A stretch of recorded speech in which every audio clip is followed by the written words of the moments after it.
Fallout Equestria, Broken Steel, Chapter 12.5, Blue Blood's Journal Entry, by Fallout Brownie. Oz held the ancient diary in her magic as she began to read the entry that the pregnant albino unicorn pointed out to her. Journal entry of Blueberry Muffin, head weapons specialist of Project K. Applejack's vision of the ultimate war machine was coming close to completion. It had been at least 3 years since I was dragged into the project because she had stolen my railgun rifle design and supersized it for the machine's primary weapons. I can't complain, as being part of this had given me the opportunity to create bigger and better weapons for it. Since I'm now in Stable 88 and no longer sworn to secrecy of the project, I can now talk about it, but there's no point in telling ponies that we could have something that would have stopped the war now. I'm writing this to get it off my chest, since I've kept it a secret since the day one. What is Project K? Well, Project K was something thought up by Applejack. She wanted to create a machine of great power to fight our enemies and possibly end the war. The machine's full title is known as K-01 ACM Krogarth, ACM standing for Advanced Combat Mechanoid. The machine stands roughly 10 stories tall and was modeled on the appearance of a steel ranger with the mother of all battle saddles and complete with sail-like mane and segmented tail. The Krogarth is armed with an array of powerful weapons in the end, all designed by me. Number 1. Multi-caliber anti-equine machine gun. The machine gun has multiple gun barrels that rotate at high speed. It is the machine's anti-infantry weapon, but with ponies wearing all sorts of different types of armor. The weapon was designed to fire several kinds of ammunition to deal with the armor. And can fire 5mm rounds for standard infantry, 50 cal for armored infantry, and fire 2 experimental calibers. These are 55 and 60 caliber. The 2 experimental calibers were meant for greater penetrating power. Advanced magical railguns. These are my pride and joy. Originally they started out as a supersized version of my railgun rifle, but because the engineers didn't have my expert knowledge, they cooked it up badly. It was because of this I was approached by Applejack to be a part of the team. I had to redesign the weapons to make them work. The result was better than I thought possible, but I guess being powered by Stabletech Spark Reactor helped. These railguns fired a concentrated beam of magical energy, which, in our successful test fire, proved to overpower the Celestial Tier shield we had to protect the hangar from eternal weapons tests. High explosive missiles. Mounted on the backs are 2 sets of railguns or 2 large missile pods. These pods hold a total of 18 missiles, each giving the Krogarth a total of 63 missiles. The missile pods were originally designed for anti-air, since our zebra enemies somehow have dragons on their side, and can somehow magic bat like wings onto their troops. Considering being attacked by a dragon wasn't that likely in battle, and the rare occurrence of flying zebras had pods redesigned so they could fire down targets. This gave Krogarth long range. It could fire more than 1 missile at a time, or several at the entire pod. The 4th weapon is actually 2 weapons. It's an experimental interchangeable weapon. This was also the genius stroke from me, as the first of the 2 weapons is my own design disc grenade launcher. Disc grenades hold the same explosive force as a frag grenade, but pack into a disc-like shape.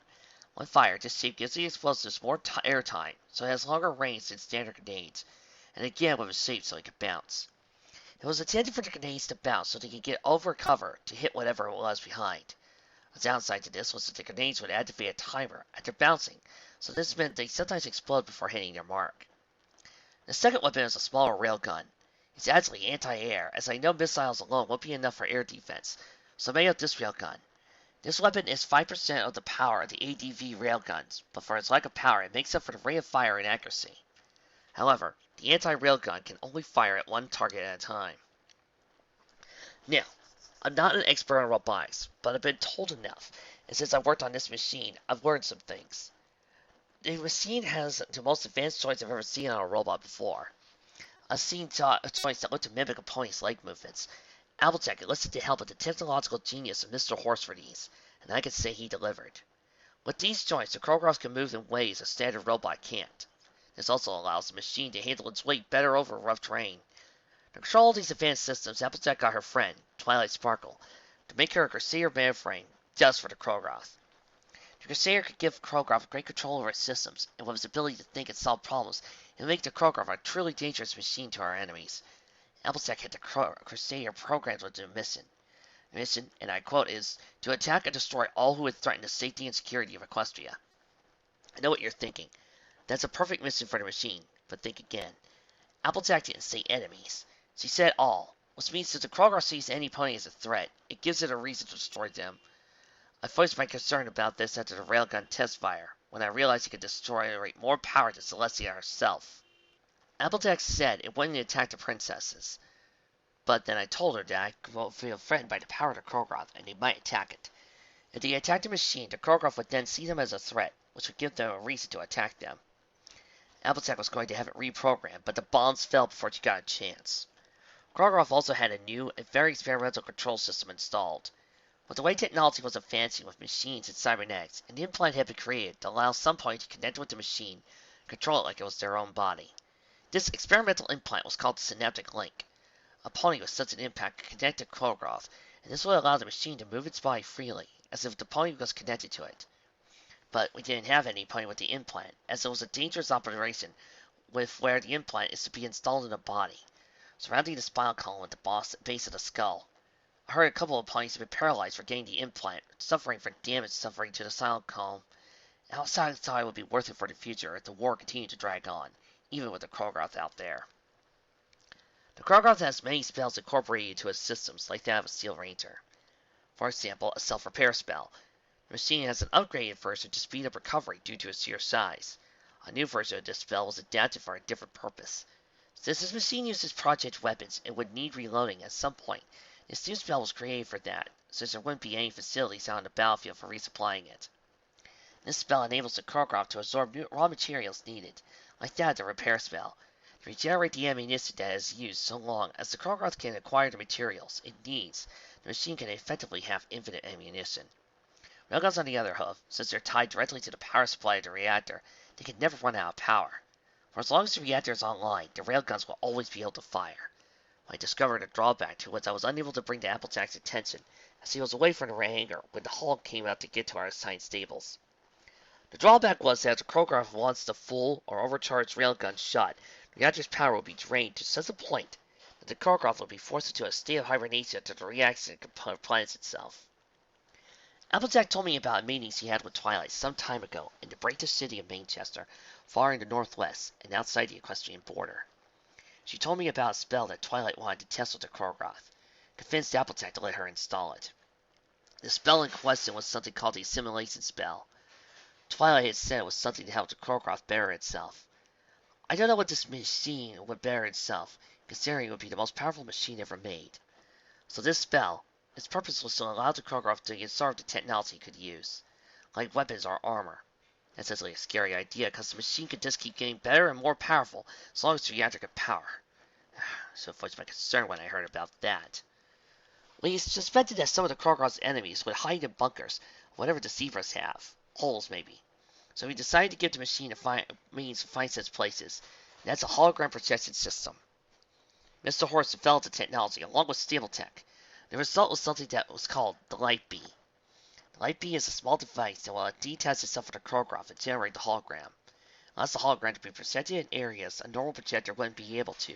So it's perfect for the Krogoth to be able to explore underground places or inside buildings if its scanners can't penetrate walls. Downsides to this would be that the unicorns would be able to sense the hologram due to the arcane energy that would project the image. If we got too close to anybody, as the hologram is something known as soft light, so it made it effectively a real-life ghost, its ponies would be able to pass right through it as the hologram had no mass. Biggest drawback is that all the Krogoth sentry equipment would be going through the hologram, so the machine itself would remain immobile and unresponsive until the hologram returned to it. Good thing its armor can, or should I say, should, stop most ammunition. Speaking of armor, the armor is the same type of thickness used on battleships, HMS Luna and HMS Celestia. This gives Krogoth great protection against projectile weapons. I fear if our enemies use magical weapons, that armor won't be effective at all. Magic affects armors in different ways, depending on the type of magical weapons used. For an example, railguns of the Krogoth, it wasn't for Celestial shield. That railgun blast would have melted directly through the huge blast door, like a superheated cosmic knife through holy butter. That bucket door was supposed to withstand mega spell detonation. The machine has several weaknesses from my point of view. The easiest to identify is its size. It's a huge target. There are others like its weapon layout. All of its primary weapons face forward, machine guns, railguns, and missile pods. This leaves the machine open to attack from all sides, but the front. With its limited number of weapons, and I suspect the machine won't be so fast, be vulnerable to being swarmed by large groups of infantry. I would have said something about its legs being a weakness, but that was something Applejack looked so the legs are thick. It's sturdy and tactic, as simple as trying to trick the machine won't work with its advanced joints. Luckily, as if it did fall, its weights caused some serious damage. The spark reactor is a biggie too. If what I learned about it is correct, if a reactor at this crackle will still go critical, its explosive yield will be on par with the biggest mega spell or balefire bomb with the means Kroger could as to be a ticking time bomb that could wipe out an entire city if it was to blow. The choreograph may have been finished and enacted by now, if not for the fatalities we had. The first was a young mayor by the name of Short Circuit. She was one of the conflicts brought in. In fact, all the fatalities were conflict. Short Circuit had been imprisoned for hacking into the Equestria's military network, which, in time of war, was a crime punishable by death. She was recruited for the secret workforce as the main programmer, with her knowledge of security systems. She seemed ideal, but when she was to test the mind transfer module of the Crusader, she was electrocuted. She survived the electric shock, straight to the head, must have fried her brain as she became a senseless vegetable. Poor girl. After that, every so often a conflict worker would suffer a horrible and fatal accident. Most were falling for the highest platforms, but the more gruesome ones were those working on the advanced joints, as the legs would end up moving, catching to fit them inside and crushing them. There have been over 10 of these fatalities over the last year. None of us could work out how they were happening, as we constantly went over the health and safety procedures of the hangar, found it to be acceptable, if not a little more. At some point, I actually thought the machine was choosing who would die. But that's absurd, as it is a machine. All the non-important workforce lived in the hangar, as it had a stable-like living area, and there were spaces for all the ponies brought in. There were conflicts and normal ponies that nobody would miss. This was one of the things Applejack had done to make sure the machine was kept secret. As long as they stayed in the hangar, they wouldn't talk to any pony about it. For important ponies like myself, we had been threatened with imprisonment or worse. We were able to leave the hangar too, as we had other jobs to attend to. But we always went to and left the hangar in the same way. The carriers that blacked out our windows so we couldn't see. Can understand why we were also made to play in blindfold, since we couldn't see out the windows anyway. We had to wear earmuffs so we couldn't hear.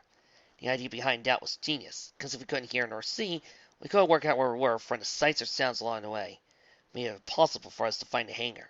If somebody got us to talk about it, we wouldn't be able to tell them where it was.